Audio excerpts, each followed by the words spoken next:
Donald Trump is back in the Gulf, but this time the stakes are even higher. AI, oil, missiles, and maybe a nuclear deal. As Trump lands in Saudi Arabia, Qatar, and the UAE for his first scheduled major foreign trip in his second term, there's no stop in Israel, no handshake with Netanyahu, just a tightly choreographed power play with America's most transactional partners in the region. So what exactly is Trump trying to achieve in the Gulf? And what do the Saudis, Emiratis, and Qataris want in return? Hello and welcome. You're watching Statecraft with me, Geeta Mohan.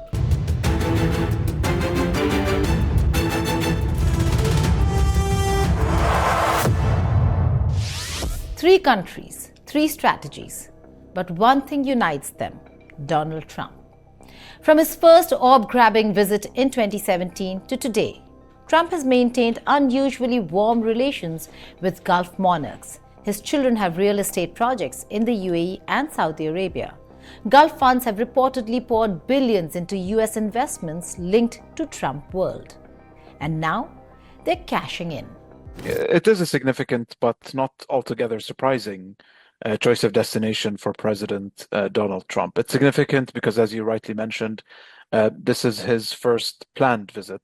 He did go to attend the Pope's funeral, but this was his first planned visit in his second term, and it was also the same choice of destination as his first term.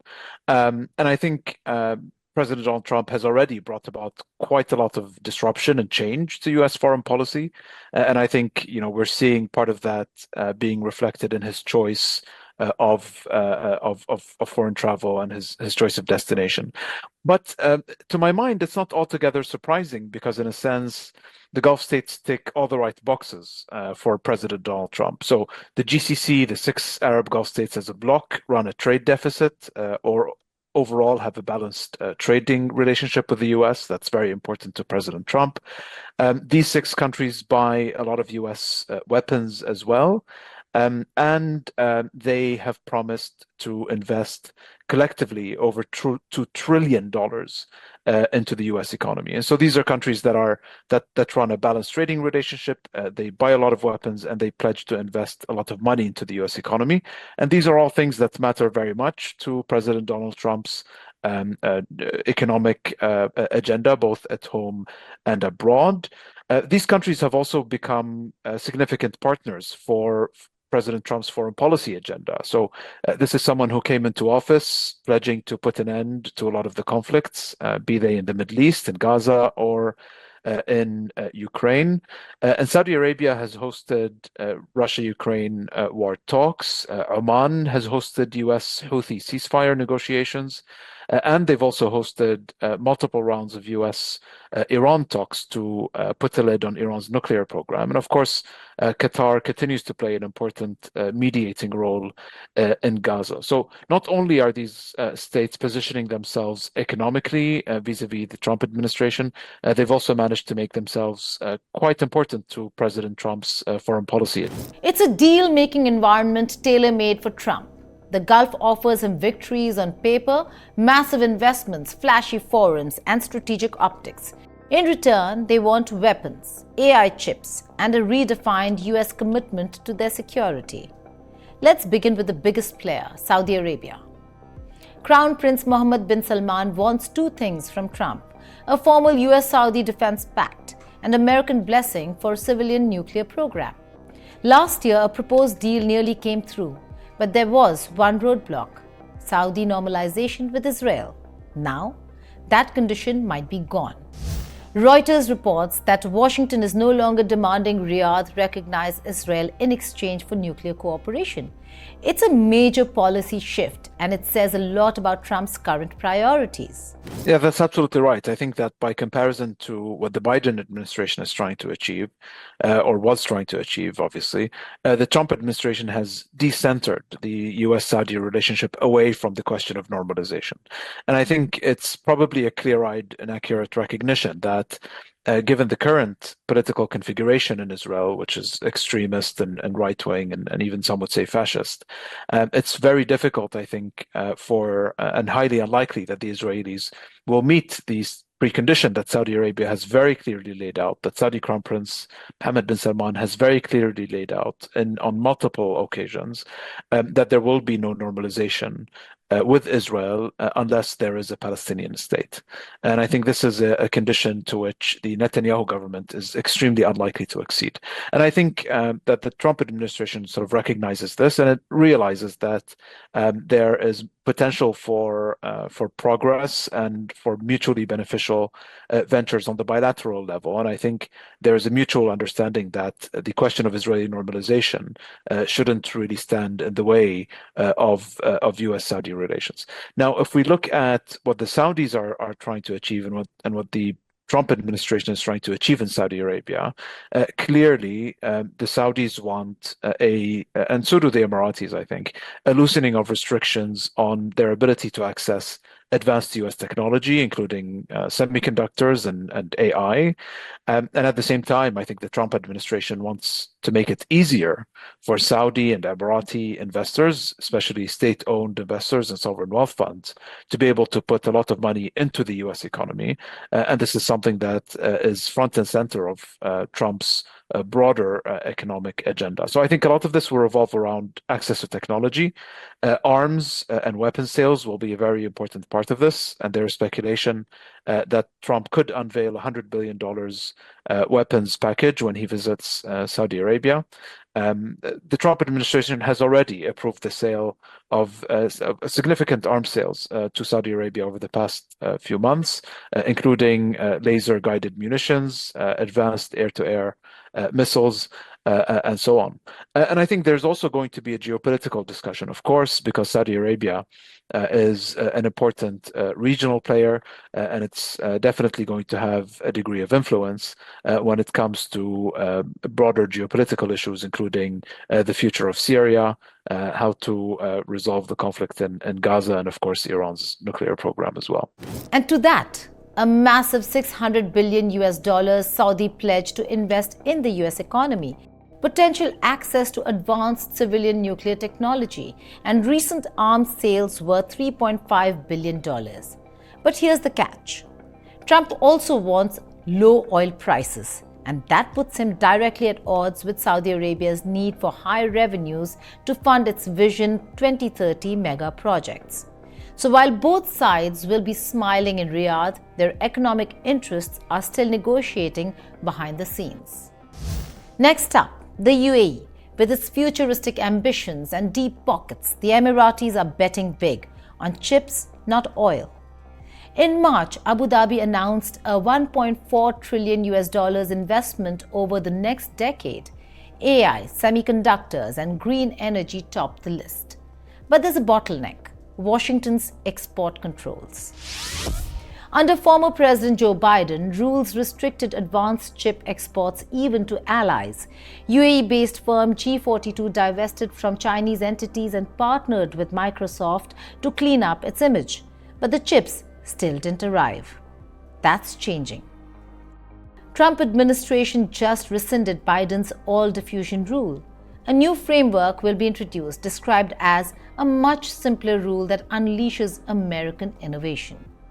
Most definitely. I think technology is going to be a very central issue in US-UAE discussions.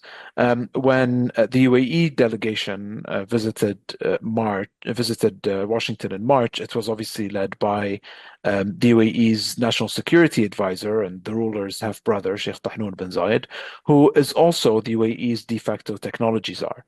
And during that visit, he pledged to invest $1.4 trillion into the US economy. And this is the man who controls some of the largest and wealthiest sovereign wealth funds in the world, including ADQ and others.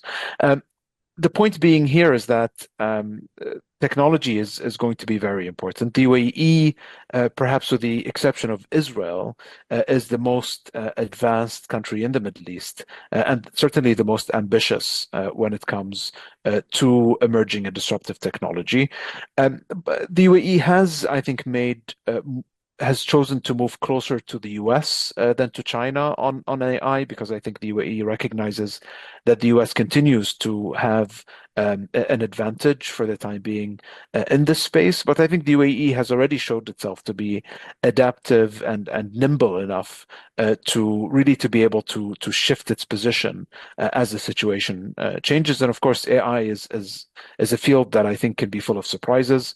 We all remember the disruptive effect that DeepSeek had, and I think the more we see China catching up to the US in this issue, it creates it creates a more level playing field and provides countries like the UAE and Saudi Arabia that are trying to be players in this field with more options, and I think essentially enhances their bargaining power. But it does pose a major dilemma because these investments into AI infrastructure can be very costly, and shifting from one supplier to another can also be extremely difficult and costly as well. But you're right, I think, to point out that technology is going to be at the center of the discussion. The new policy could open the door to a flood of US-UAE tech partnerships, bringing firms like IBM and Qualcomm directly into the Gulf's AI race. Unlike its neighbors, Qatar already has what others want: a deeply entrenched US military relationship. The Al Udeid Air Base hosts America's largest military presence in West Asia, and last year, the agreement was quietly extended for another decade. But Doha isn't just playing defense, it's playing diplomacy. From Gaza ceasefires to Taliban negotiations, Qatar has branded itself as the indispensable mediator. That role will be central in Trump's meetings. I think the broader point to remember here is that this is a very changed region by comparison to a few years ago. And so, as you rightly pointed out, there are quite a bit of Gulf tensions between Qatar on the one hand, Saudi Arabia, the UAE, Bahrain on the other. The Gulf states' relations with President Trump himself were not always very smooth. I mean, during his first term presidential campaign, he said, quite a few nasty things about the Gulf states, and actually, threatened to withdraw U.S. security assistance from Saudi Arabia on at least one or two occasions because of disagreements over Saudi Arabia's oil policy. So, relations with Trump weren't always easy. Relations between the Gulf states and then with other regional players like Turkey and Iran haven't always been easy as well. And lo and behold, we're now in a situation where a lot of these relationships have stabilized and have de-escalated, and the Gulf states now have strong relationships with each other. They're aligned on many of the important regional issues. They have an ongoing dialogue with Iran and with Turkey, and their relations with even President Trump have become quite constructive. Now, when it comes to Qatar in particular, Qatar, I think, does have a very robust military relationship with the United States. It hosts the forward headquarters of the U.S. Central Command, and that involves a significant presence of personnel and capabilities. It's also an important political partner for the United States, and so the Qataris played a very important role in brokering the agreement between the U.S., which was negotiated and really a deal that was done under President Trump 1.0, and the Taliban in Afghanistan. It also played a very important role in the evacuation efforts that were managed by the Biden administration, and they're now again proving to be an important partner by working alongside with Egypt and the U.S. To broker a lasting ceasefire in Gaza. So I think Qatar brings the military and the sort of geopolitical or diplomatic partnership to the table. And these are, I think, issues of enduring importance to the United States as well. Now, there are friction points as well, especially on the economic level. And so the United States is now the world's largest oil and gas producer. It competes with Qatar over global share of natural gas. And this is, of course, an economic friction point that sits on top of the tariffs and the 10% tariffs slapped on the GCC, which are some of the lowest in the world, but still, and the sectoral tariffs on steel and aluminium at 25% that also have an effect on Gulf exports. Doha is also uniquely positioned to discuss Syria. With the West warming slightly to President Ahmed al-Shara, Qatar is pushing for a US rollback of Caesar Act sanctions. Now, Caesar sanctions were intended to create accountability for crimes committed by the previous Assad administration of the Syrian government and its allies, Russia and Iran. But Qatar doesn't want to move without American approval, especially if reconstruction funds are involved. And that brings us to the most controversial element of Trump's Doha visit: a gift. A plane.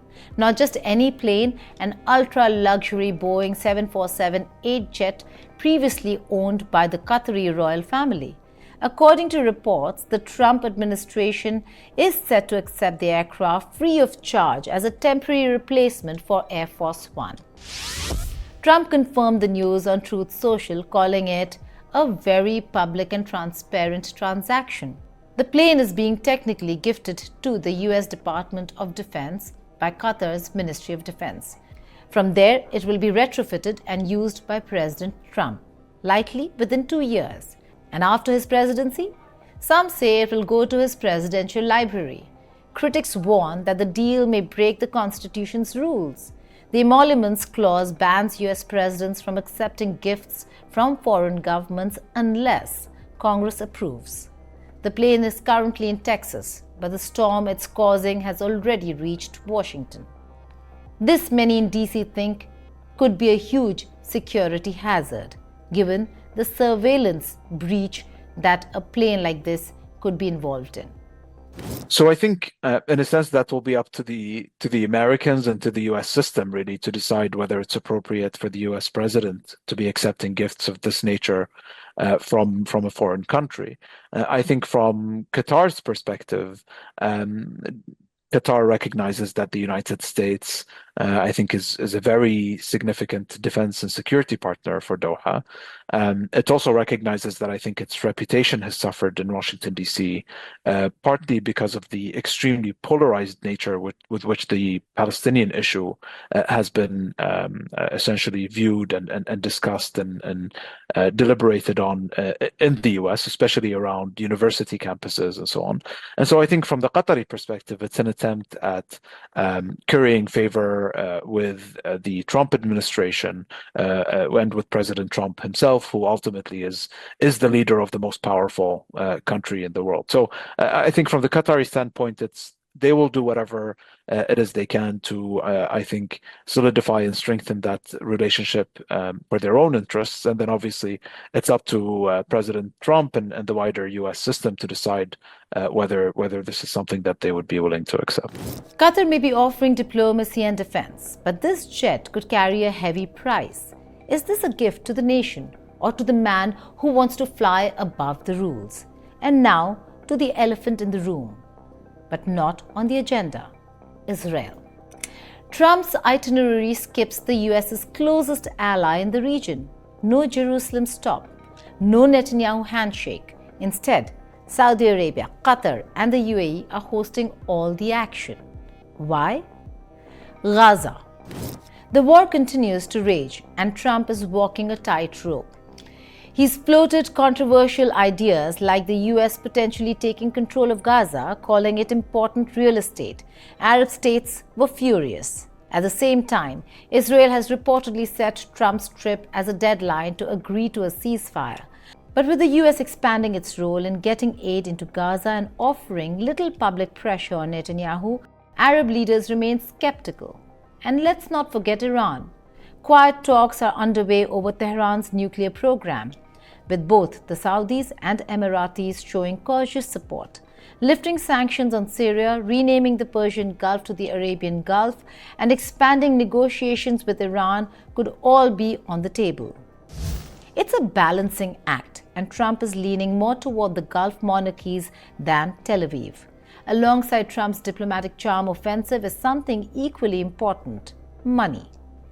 On 13th of May, Riyadh will host a Saudi-US investment forum featuring a powerhouse guest list: BlackRock's Larry Fink, Palantir's Alex Karp, Alphabet, Citigroup, Qualcomm, IBM, the titans of finance and tech. The White House AI and crypto czar David Sachs will also be there, signaling Washington's economic pivot to the Gulf. And it's not just one-way traffic. The UAE has already committed to investing heavily in the US energy and aluminium sectors. Now they want reciprocal deals. America's biggest tech firms are eyeing Gulf markets for expansion. It changes, and of course, AI is a field that I think can be full of surprises. We all remember the disruptive effect that DeepSeek had, and I think the more we see China catching up to the US in this issue, it creates it creates a more level playing field and provides countries like the UAE and Saudi Arabia that are trying to be players in this field with more options, and I think essentially enhances their bargaining power. But it does pose a major dilemma because these investments into AI infrastructure can be very costly, and shifting from one supplier to another can also be extremely difficult and costly as well. But you're right, I think, to point out that technology is going to be at the center of the discussion. Trump's second term return to the Gulf is more than just symbolic. It's strategic, transactional, and transformative. From AI to arms, from Gaza to nuclear reactors, everything is up for negotiation. The Gulf states have prepared for this moment. They've built the relationship. They've pledged the money. Now they want the results. And Trump? He's betting big that this region once again can deliver the deals, dollars, and drama he thrives on. But as the US cozies up to Gulf monarchies, skips Israel, and rewrites tech and defense policies, what kind of West Asia will emerge? One thing's clear: the glow up of US Gulf relations has only just begun. Thank you for watching Statecraft.